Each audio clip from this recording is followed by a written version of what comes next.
Obviously, Joe is the current reigning Best Newcomer award winner in the Edinburgh Comedy Prize with Frankie Monroe is the character he's actually most famous for, which I went to see the other day. And what I found very interesting about that's the first time I'd seen your show. I didn't see last year's show, but it did feel like a big event. But what's interesting about that character is it feels like you're watching, you can sort of see all the references, all the cultural reference points as you're going, and you go, oh, that's a bit like this and that's a bit like that. But the finished product is sort of very individual. Is that a deliberate, it feels like there's a bit of Peter Kay in there, there's a bit of the Mighty Boosh in there, you see all the Vic and Bob, it's a bit like in some places. Is that a deliberate decision, or is that just the cultural influences have permeated through? Yeah, I think you are just when you make something. For the podcast listeners, he dropped his book. Yeah, I've dropped a pen. I've dropped a book. It's 4 days in. I'm absolutely fucking exhausted. So I hope you're gonna. Yeah, I was gonna say I saw you in the show. Yeah, you look really bored. I think we should have sat you on a row close to the wall. Right, could see because me. we gave you a leaning thing. I saw you and you were like that, leaning against the wall. I was sort of having a little snooze. Yeah, it's nice like to be away from the kids. That's the way I look at it. Yeah, no, I really enjoyed it. I'm very surprised you say that. I was laughing. I was slapping my thighs, slapping your face to stay awake. Stay awake. No, it was great. I thought I really. No, really thank you. No, thanks for coming. But yeah, no, it's just I think you wear all your, and I think it's no bad thing to wear all your influences on your sleeve. Yeah. I mean, I used to get a lot of Rick Mayall comparisons when I did the actor character, because he was sort of like a bombastic, kind of big character, which this one is as well. But I think there's do I have a likeness to him a little bit? Yeah, there is a bit of something. Yeah. So then that's when I started covering my face in Sudocrem because that's what it is. That's what I put on. Yeah, just to sort of differentiate myself a little bit. He didn't do that. He never thought.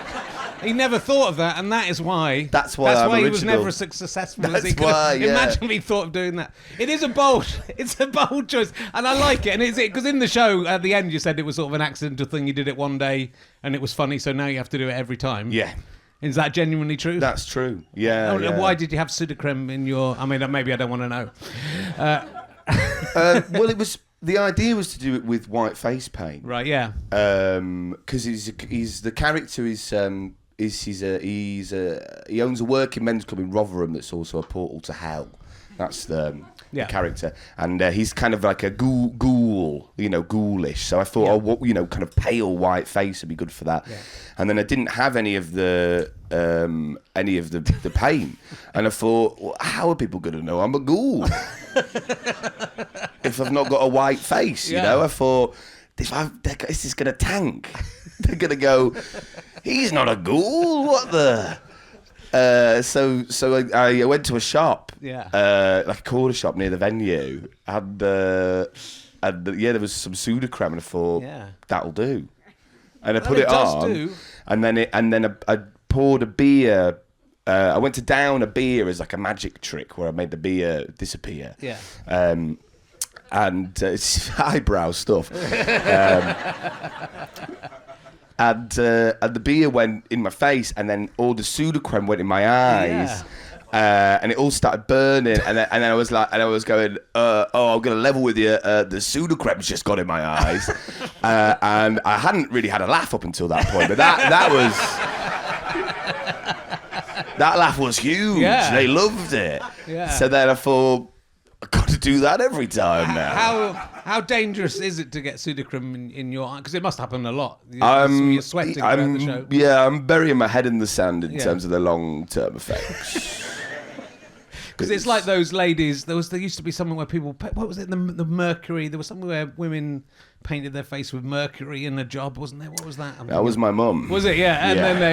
And then their faces all collapsed. Basically. Yeah, I come from a long line of collapsed faces. Have you checked with the doctor that it's going to be all right? I checked with an optician. Right. And they said they gave me a specific eye wash to use.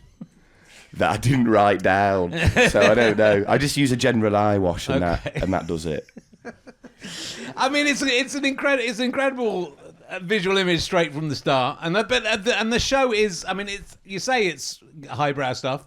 It's sort of a mixture. It's all the brows are in there, and it's very intricate. You were saying it's a preview show, and I thought there's so much work has gone into this show because there's puppets and there's all sorts of other characters coming in and costumes and complicated props, and it's a lot. I thought it was very, very slick. There's some magic in there that's quite impressive. Oh, do you think the magic was impressive? I think that was quite impressive. Quite.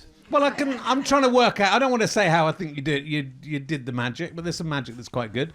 And there's some. It's sort of clowning. So and it feels like this. That's what it feels like, a cultural journey through comedy to create something different. I tell you, in Edinburgh, I've seen a few people very early on in their career that have stayed very memorable, and I think this show is.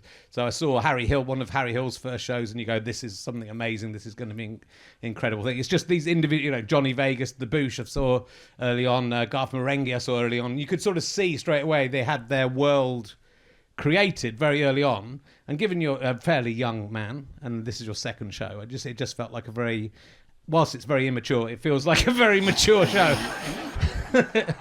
So, I think it does feel like something special. And it's difficult to say because, there's a lot of heat behind it and the audience are all very excited to be there as well. So it's hard to say, is that the buzz in the room? But it does. That was the company I was putting you with, I have to say. Oh, well, that's really nice. I mean, the hype is insane. Like, it's very maddening. This because last year it was like kind of like a word of mouth. Yeah.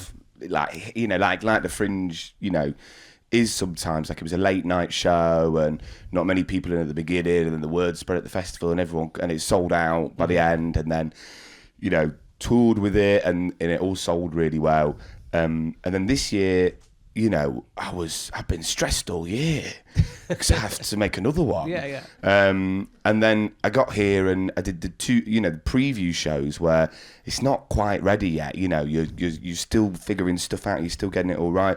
And before I'd even finished the preview shows, it had sold out. Yeah. But it's not based on the show being good. No one's seen the show. You know what I mean? That's it. But it's quite a maddening thing, really. I'm a bit over it now because last night was good, but you're worried a small child might stand up in the audience and go, "It's just a bloke with Sudocrem on his face." That's it. Yeah. When's it all gonna? It's gonna fall apart. This could be that Michael McIntyre thing. Right. This whole setup to do this pod. I'm a big fan of the podcast. That's good. People. I've listened to this. Maybe not most people in this room. No one shout to RHLSTP, but too late. It's old school. But yeah, it feels a bit like the Michael McIntyre thing I'm talking about. When he tricks people. When he knocks on the door and runs away. No, he does the. Have you seen this where he goes, "Oh, you're going to the dentist"? I don't think these people have seen any entertainment before today. I think this is the first time any of them have been there. They're very confused about what's happening because it's just, why are there two men talking on a little platform? And why aren't we allowed to join in? You are. You had a chance. You are. Yeah. Anyway. Yeah. Well, look, it's and I mean, there's a sort of it's a likable character. I mean, you've got two characters in this show, and one of them's less likable. One's so a villain. There's a sort of rival. But Frankie sort of is. I mean, there's a sort of element of. I mean, it's the Yorkshire thing, but there's a slight element of Jimmy Savile in there. Is that? Certainly in all the cartoons and everything, it's very Savile-esque. Yeah. Is that a deliberate... I was really going for pedo, yeah. It's time to rehabilitate him, I think. That's what I've decided. That's my... Time to bring him back, right? Oh! Don't care about Palestine and Israel, but fucking Jimmy Savile... Oh, a man starts defending a criminal. Well, I don't know if I'm actually Gen Z. I'm the first generation of Gen Z. And we love Savile. We think he's misunderstood. We're trying to bring him back. Yeah. So I'm sort of leading that movement. Yeah, good. No, I put the villain. I put the villain in this show because everyone would always say, "Oh yeah, Frankie Monroe, he's so horrible and evil, isn't he?" And I'm like, I think he's a nice man. He's not supposed to be a villain. So I thought I'd put a villain in this one to make it clear that that's like the bad guy and Frankie's like okay. And he's like, because I think he's got the appearance of like being creepy and like, you know, I could see where that comparison might come from if you've got a, you know, warped worldview. Yeah. But you know, like I get it, but like he's when I'm up on stage, I never do anything actually creepy. No. I never sort of say anything that's like even sort of close to the line of being offensive. He is a nice man, you know what I mean, and it's a kind of positive, joyful thing. So people would always say, I had a meeting after last Edinburgh with like a London producer, and he was like, so yeah, obviously Frankie's great. You know, have you thought about going down the Savile route with it? What do you mean going down the Savile route? You know, I'm not gonna do that. But yeah, no. In my eyes, he's a nice man, and I think the thing I'm trying to do with the show is it's almost in a bit of a alternate reality where working men's entertainment culture wasn't sort of ruined by bad men, you know, and we sort of, you know, fairly rightfully sort of tarnished that style of comedy for being so bigoted and having all of these dodgy blokes at the helm of it. But like part of me feels like we threw the baby out with the bathwater a little bit. And like variety and working men's clubs and that sort of style of entertainment was a really, you know, positive thing. It was community driven, and it was often very silly and like, you know, very accessible kind of style of comedy. So that's sort of what a and you're basing a little bit, the character's a little bit based on people you met in working men's clubs as a younger man. Yeah.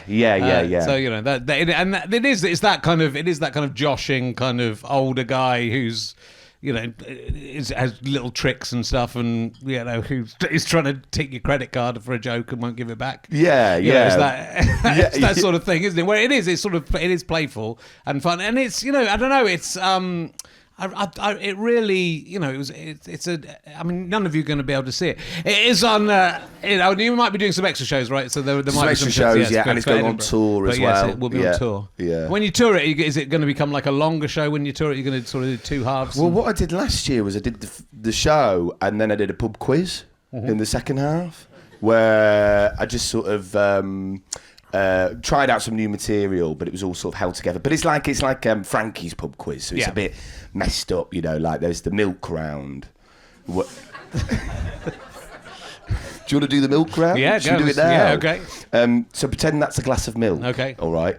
And I'll go, it's the milk. I won't do the voice. I'll go, like, it's the milk round. Drink your milk. Drink your milk. Okay, here we go. And the first question is, when did the milk go out of dates? She's great in a live setting to see an audience of people spit out milk. It's brilliant.